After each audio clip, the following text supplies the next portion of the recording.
আমি আগেই বলেছিলাম ইরান কোনোদিন হারতে পারে না। আরে যারা কিনা বিশ্বকাপ খেলার আগে কুরআন মাজিদে চুমু দিয়ে রওনা দেয় বিশ্বকাপে, তারা কি কখনো হারতে পারে? তারা তো হলো আল্লাহর প্রিয় বান্দা। আপনারা ভিডিওর স্ক্রিনে ভালো করে লক্ষ্য করে দেখেন, বুঝতে পারবেন সবকিছু। আজকের ম্যাচে যখন ইরান মিশরকে দ্বিতীয় গোল দেয়, তখন কিন্তু মিশরের দুইটা ম্যান ডিবক্সের ভিতরে থাকা অবস্থায় ইরানের গোল হয়, কিন্তু এই গোলটা অফসাইড দিয়ে বাতিল করা হয়েছে। এখন তো কোনো ধরনের অফসাইড নাই। বড় ধরনের চক্রান্ত করেছে ইরানের সাথে আমেরিকা, যেন ইরান এই ম্যাচ না জিততে পারে, তারা যেন দ্বিতীয় রাউন্ডও না গিয়ে পৌঁছতে পারে। এটা হচ্ছে আমেরিকার বিরাট একটা চাল। পুরোটা ম্যাচে ইরান খেলতে পারে না, ইরান বল টান দিলেই কিন্তু রেফারি তাদেরকে ফাউল ধরেছে।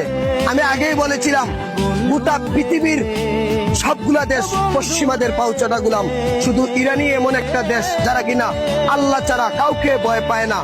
এবার ফিফা বিশ্বকাপ সদস্যরা ইরানের সাথে বেইমানি করেছে, তোমাদের বিচার আল্লাহ করবেন।